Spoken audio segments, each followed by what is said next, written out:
Hello and welcome. It's Frances here. Thank you for coming back to my channel. If this is your first time here, I bid thee welcome. There is a subscribe button below if you would like to support my channel by subscribing, and also a bell to be notified as to when I upload more content. I'm coming to you from Ghana country, and as such I acknowledge the Ghana people of the Adelaide Plains as being the traditional custodians of this land upon which I'm doing these recordings. So if you are following my channel, thank you. This is the video that I had been alluding to that I would be putting out. Well, actually, it's not.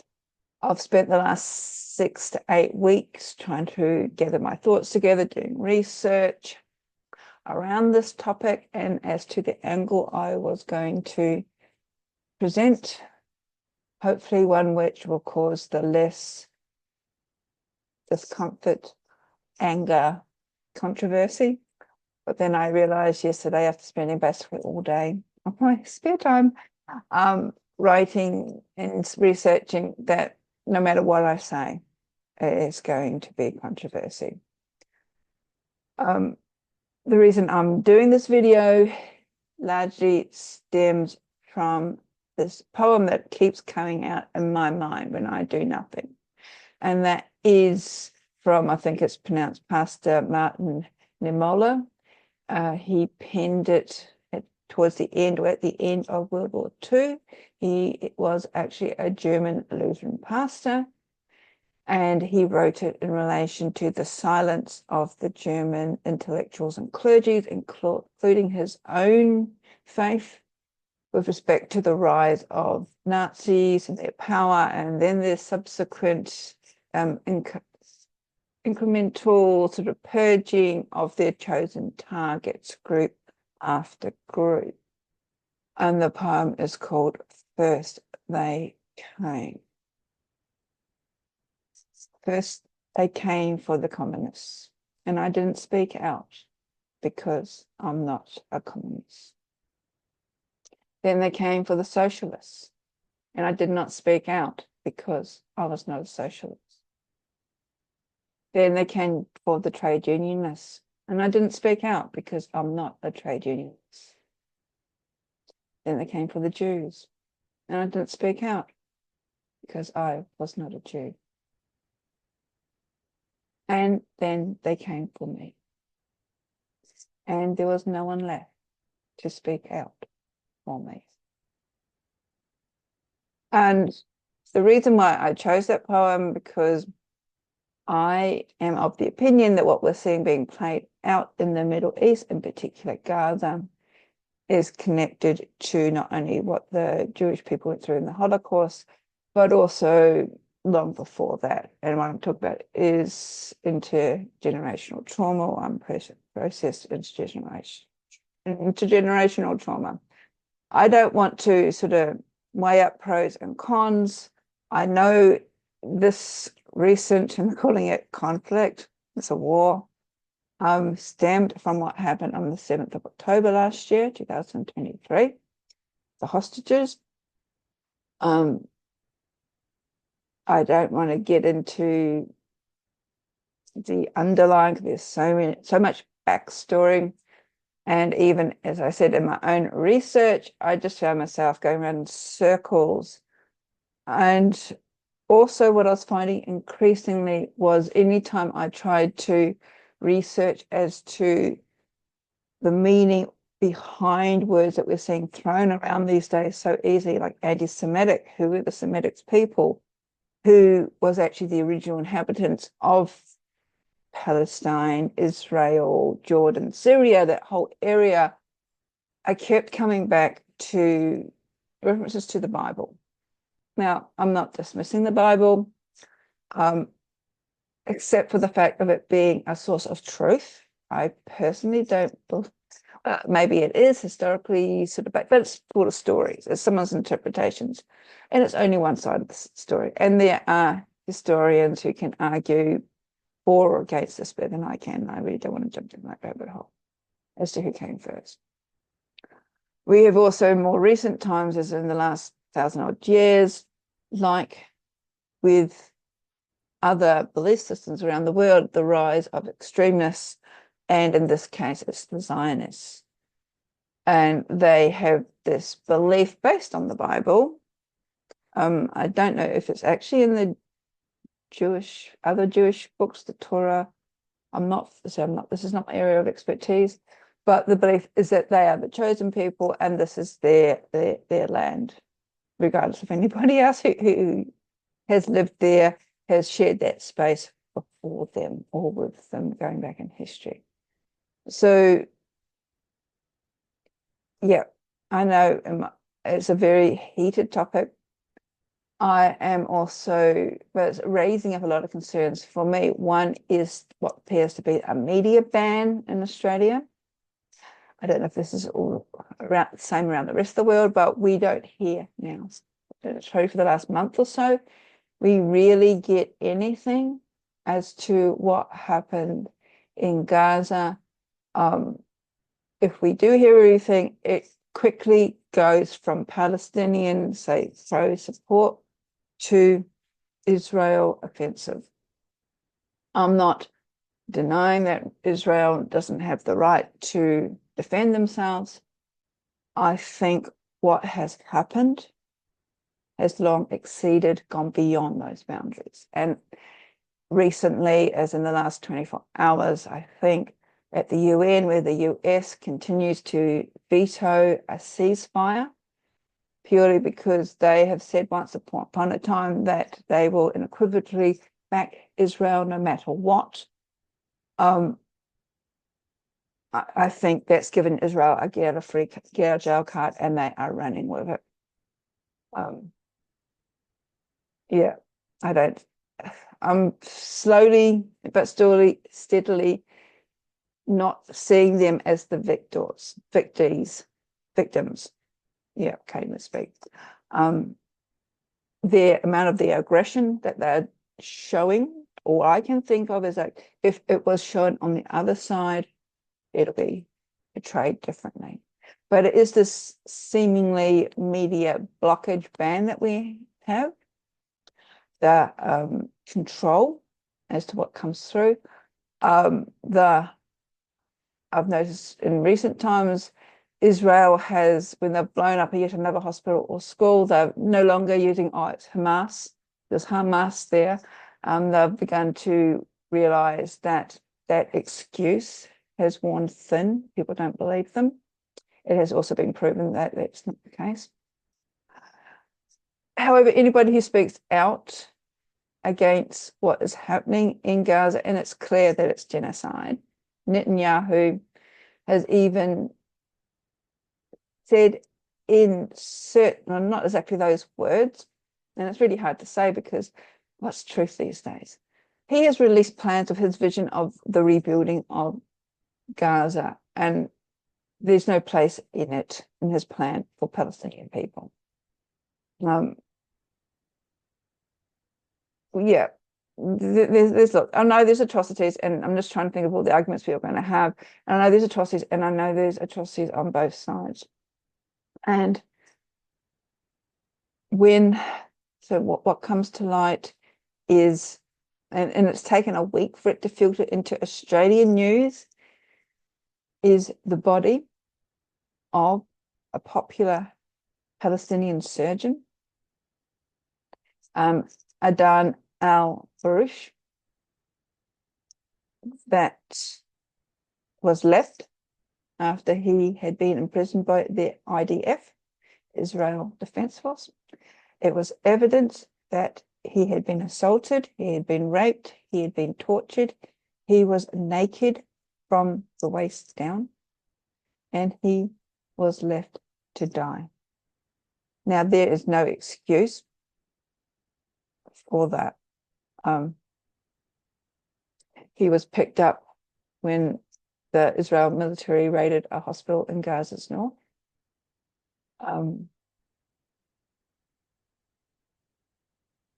When that hospital was bombed and besieged by the Israel army. What's concerning is this hasn't appeared in mainstream media. And as I said, it's taken a week for it to appear in social media. And I think that's a very worrying sign of the time when we are being sanctioned and censured by, especially here in Australia, it is allegedly charitable organisation. If you live here, you know who I'm talking about, where if you speak out against the war, you automatically are accused of being anti-Semitic. I don't consider myself anti-Semitic, but what is happening in Gaza, I'm extremely worried. Yeah, I really can't put into words what's going through my head, especially when I read about this doctor and how his body was left. When I see images on social media, because it said we're not being reported in normal media, mainstream media, of children, almost babies, toddlers, with bandaged stumps because their bodies have been blown up. When you see virtually starving children, 5, 6, 7-year-olds, to the blockades against the aid, and this isn't recent, this has been going on for decades. Israel has been causing blockages in aid and basic facilities for the Palestinian people since they took over control of Gaza and the West Bank. Was it 67 or was it more recent than that? I don't know. It's been a long time.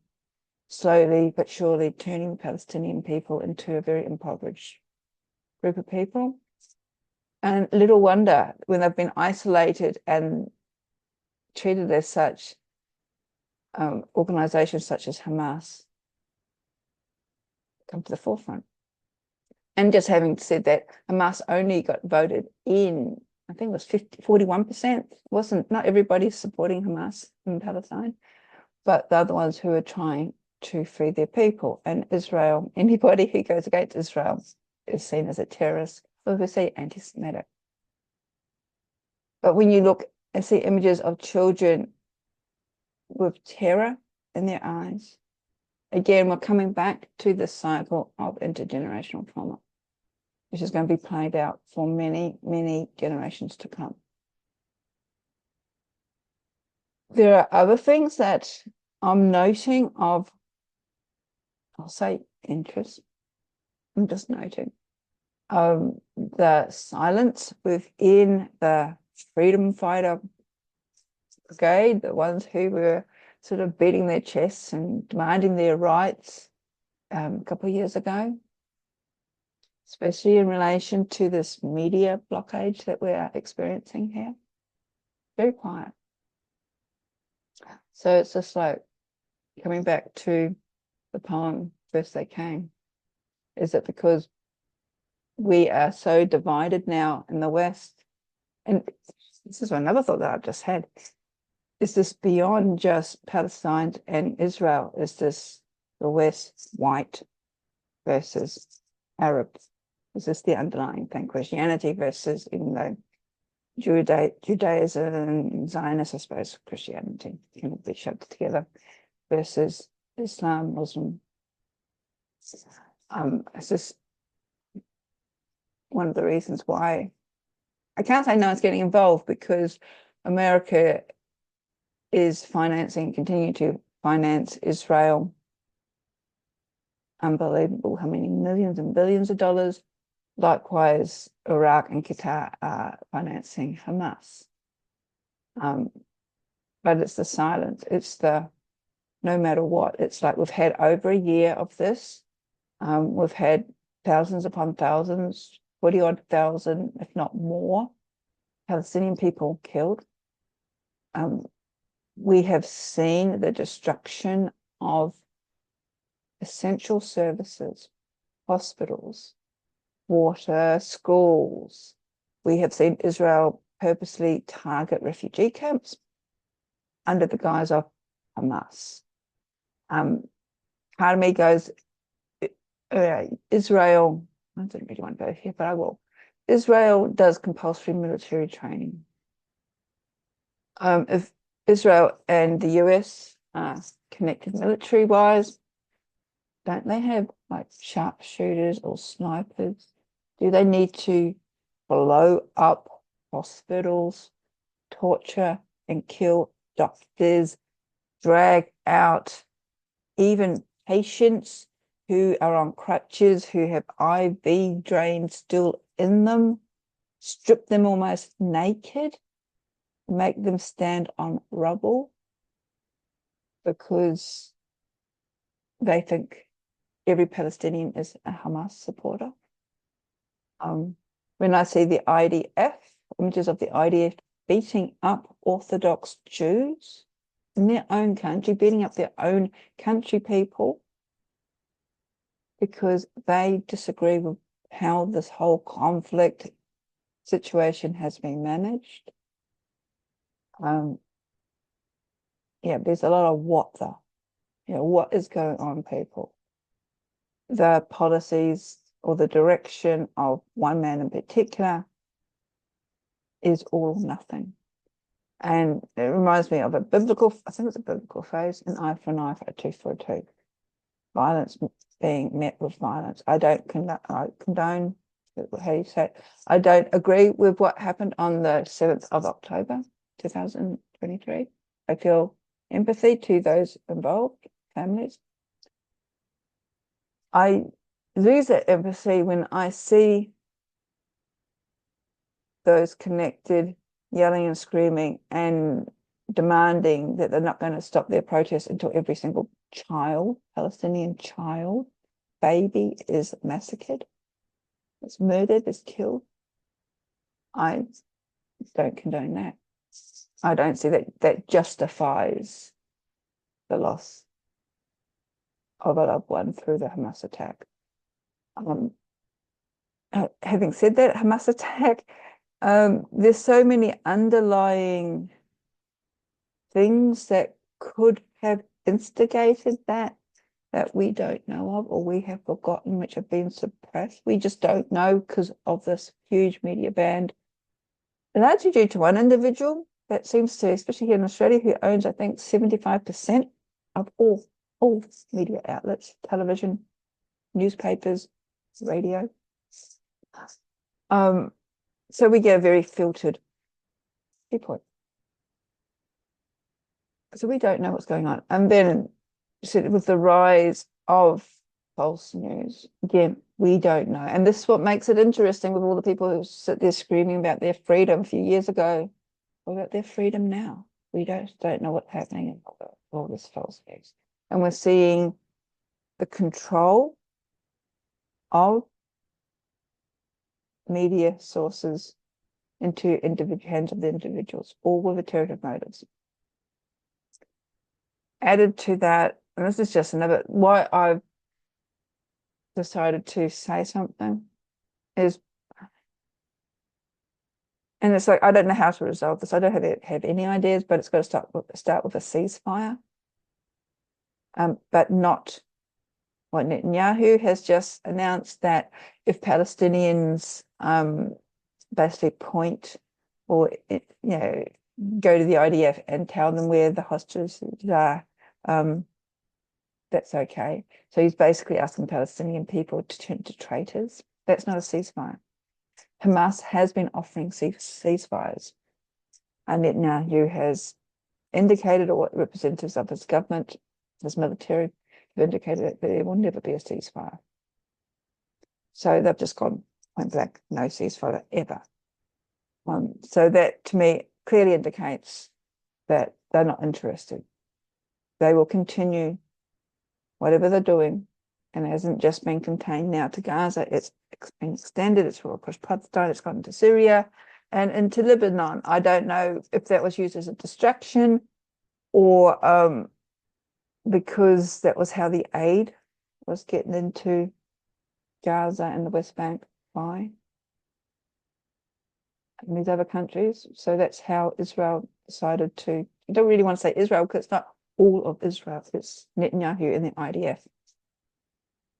So idea. Them.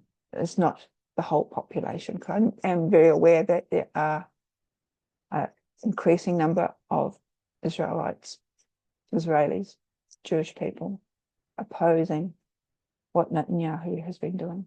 So it's almost like he's turned into a bedroom dictator. Unprocessed trauma from 80 years ago.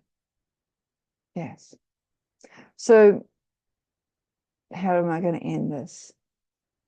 Yes, why I wanted to do this is like, I think enough is enough. I think especially the silence too amongst spiritual people, I find almost deafening.